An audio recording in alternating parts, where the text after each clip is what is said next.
Subscribe करें और देखें एक दिल दहला देने वाली हॉरर स्टोरी। बिना घबराए बेल आइकॉन प्रेस करना ना भूलें।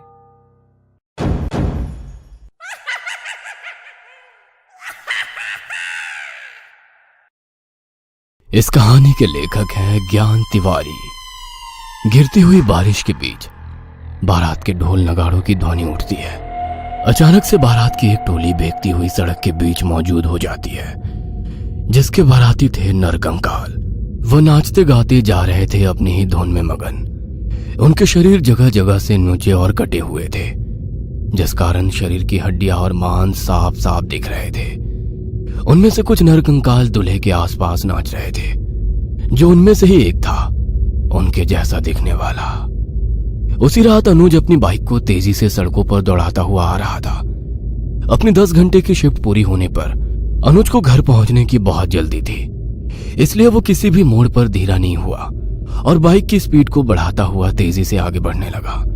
और उसी रास्ते में जिस रास्ते बारात निकल रही थी, उस रास्ते पहुंच गया और हॉर्न बजाता हुआ बारात से आगे निकल गया कि अचानक उसकी नजर किसी पर पड़ी, जिसकी आंखें नहीं थी और उसका शरीर कंकाल जैसा था।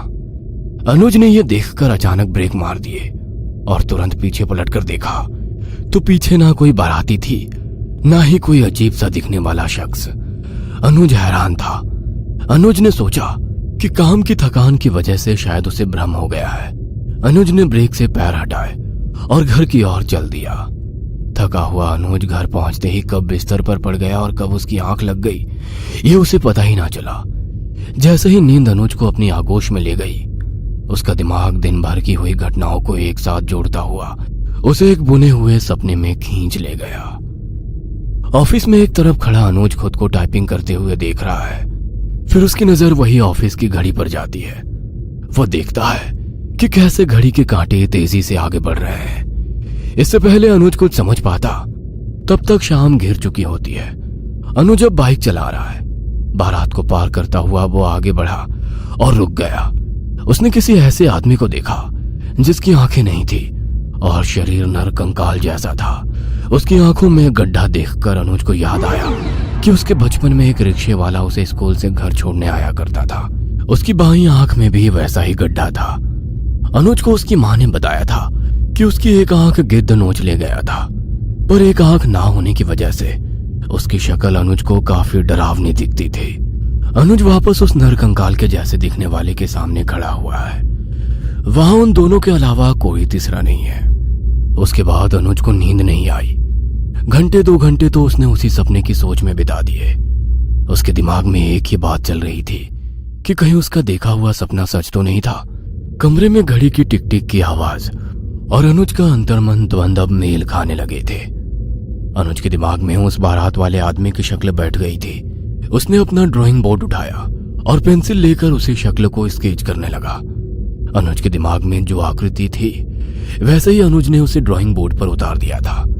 उसकी आंखें नहीं थी, जुबान खोखली थी, शरीर कटा फटा नरकंकाल जैसा था। अनुज ने उस पेंटिंग को लाल रंग से रंगा कि तभी बोर्ड के किनारे से उसकी उंगली लग गई और नाखून से खून बहकर पेंटिंग में उतरकर मिल गया। अनुज ने अपने ऑफिस से 4 दिन की छुट्टी ले ली थी और आने वाले नजदीक के दिनों में अनुज का बर्थडे भी आने को था। और 4 दिन बाद अनुज के घर में उसके बर्थडे वाले दिन खुशी का माहौल था। अनुज के ऑफिस फ्रेंड्स और कुछ आस पड़ोस के लोग वहां शामिल थे। अनुज बधाई लेते हुए केक की तरफ बढ़ा और जैसे ही अनुज ने केक काटा, पार्टी में मौजूद सभी लोगों के हैप्पी बर्थडे विश से पूरा हॉल गूंज उठा। अनुज ने एक पीस बर्थडे नाइफ से अलग किया कि तभी एक बहुत ही कमजोर जबड़े वाला मुंह आगे आया और अनुज ने केक उसके मुंह में रख दिया। अनुज को कुछ अटपटा लगा तो उसने ऊपर उठकर देखा तो उसके होश उड़ गए। वह वही पेंटिंग वाला शख्स था जिसे अनुज ने 4 रात पहले ही कैनवास पे उतारा था। हुबहू बिल्कुल वही। उसके मांस जैसे शरीर पर खून अलग से दौड़ता हुआ दिख रहा था। वही खून जो अनुज की उंगली से बहकर उस रात पेंटिंग में मिल गया था। वह केक को आधा ही निगल पाया था और बाकी आधा जबड़े में फंसकर नीचे गिर गया। वह लोगों के बीच से होकर गुजरता जा रहा था, लेकिन उसकी हरकतों से अनुज परेशान हो रहा था। अनुज देख रहा था कि उसकी आंखें नहीं है, पर फिर भी ऐसा लग रहा था जैसे वो सिर्फ अनुज को ही देखे जा रहा था। उसे देखकर अनुज इतना अनकंफर्टेबल हो गया कि वो उस आकृति को अवॉइड करता हुआ बाथरूम की ओर चला गया। बाथरूम में घुसते ही अनुज ने दरवाजा अंदर से बंद किया और जोर की सांस अंदर खींची और फिर झटके से बाहर छोड़ी। वह हड़बड़ाया हुआ था। अनुज वॉश बेसिन की तरफ बढ़ा और पानी से अपना मुंह धोया। जैसे ही अनुज मुंह धोकर उठा तो डर के मारे उसके कदम थरथराकर पीछे हटने लगे। उसने देखा कि बाथरूम की दीवारों पर काली जटाएं फैल रही थी और धीरे धीरे हर तरफ से बढ़ रही थी। देखते देखते वह बाथरूम एक काले कमरे में बदल गया था, जहां अब अनुज के अलावा उसके सामने बैठे थे कई सारे ऐसे नरकंकाल जो चिथड़ों में थे।